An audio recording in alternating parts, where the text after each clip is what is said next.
ក្រៃសូមអនុមោទនាហើយក៏សូមព្រះករុណាព្រមទាំងអរលើអរគុណជាដើម្បីនឹងមើលចេះហើយជាក្នុងទីអវវត្តដែលហៅបេរានហៅវត្តស្វាយធំនេះគោសូមអនុមោទនាជាកិច្ចបន្តគឺយើងធ្វើបទនមស្ការចំពោះគុណសាសាភៈកវៈអរហន្តអសម្ពុទ្ធិសក្យមុតតាសក្យកអរហន្តយាសាតិតិអរហន្តបច្ចៈយាអរហន្តសម្โอเวทิยจารณะสัม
សូមអនុមោទនារំលងការនមស្ការគុណព្រះរតនត្រ័យសូមអនុមោទនា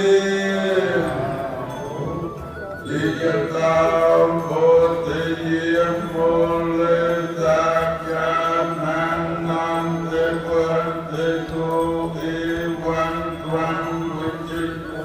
អភិតិយសុចិយង្គកេអបរាជិតបាលังวิปาอภิเษกสาวก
មានប្រចាំពេញវ័នមានប្រចាំពេញវ័ន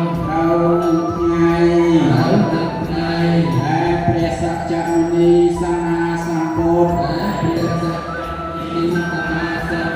ជាព្រះបរមគ្រូ